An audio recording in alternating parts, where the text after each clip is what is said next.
Hey everyone! Right now, you're watching a live demo of a fake installer, a type of program that looks like it's installing legitimate software, but is secretly doing something else in the background. Today, we're diving into fake installers, what they are, how they work, and how to create a simple fake Chrome installer in Python. This is purely for educational purposes, so please don't use this information maliciously. First, what exactly is a fake installer? Fake installers are programs that look like real software setup, like Chrome or Adobe updates, but they have a hidden payload. When run, these installers seem to install the software, but they also perform malicious actions behind the scenes, such as downloading additional malware, creating a backdoor, or stealing data from the victim's computer. So, how do fake installers work? They start by presenting the user with a convincing installation process. Many fake installers even download the actual software they are pretending to install to keep the user from getting suspicious. But at the same time, they are executing hidden code to perform malicious actions. This is why it's important to only download software from trusted sources and be cautious of strange pop-ups that ask you to install updates. Now, let's walk through creating a simple fake installer in Python.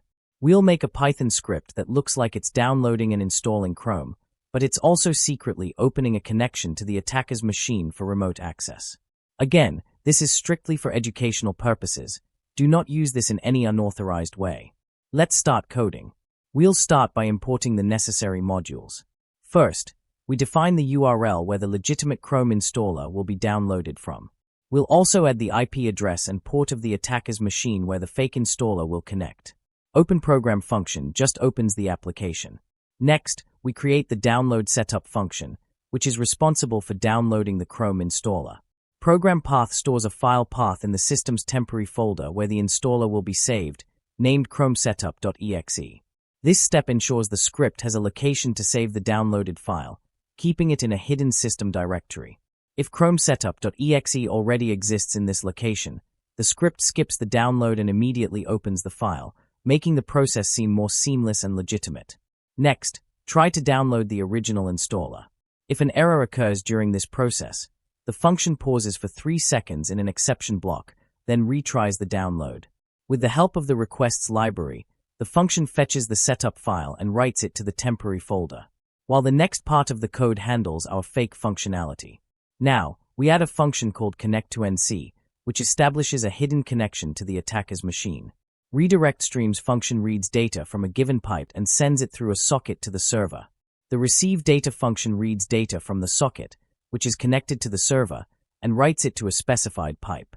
This allows the shell to receive commands from the server, creates a TCP IP socket, and connects the socket to the specified server using server_host and server_port as the remote IP address and port number.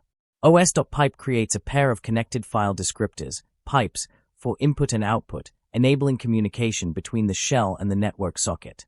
The script sets up 3 sets of pipes for standard output, standard error, and standard input of the command shell. Threading for asynchronous communication. It creates threads to run redirect streams and receive data functions in the background. Subprocess Popen launches a new cmd.exe process, connecting it to the created pipes. cmd.exe is the Windows command shell, allowing command execution. The stdin, stout, and stir of cmd.exe are mapped to the pipes, allowing the shell to communicate with the server over the network. The script waits for the cmd.exe process to complete before closing the connection, and finally closes the network socket after the shell session ends. Finally, we call both functions in the main section of the code. This part starts by downloading Chrome to the victim's machine and running it, while also establishing the hidden connection. Now it's build time. Just download the repository on my GitHub or clone it using the Git link in the description. After cloning, open the terminal and run the build.bat file to compile the Python file. As you can see, the compiled file looks like Chrome, but it's not the real thing. Now, to test this out, on the left side we have a Kali hacker machine, and on the right side, we have a Windows target machine. You'd need a netcat listener running on the attacker's machine with a command like nc lvnp 9001. Let's open the fake installer and see how it works. When the fake installer runs, it will download Chrome, run it, and at the same time open a command shell connected to the attacker's IP. And there you have it. A simple fake installer that looks like it's installing Chrome but actually opens up a connection for remote access. Let's run some commands like dir, system info,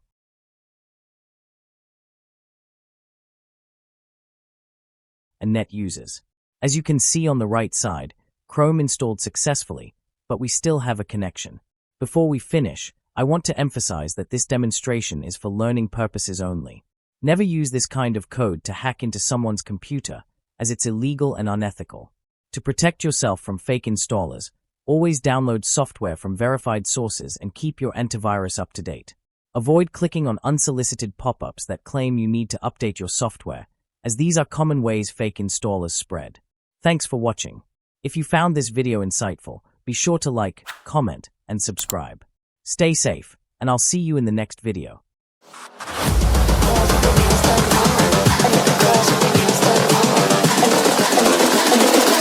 I think the girls with their nails done now.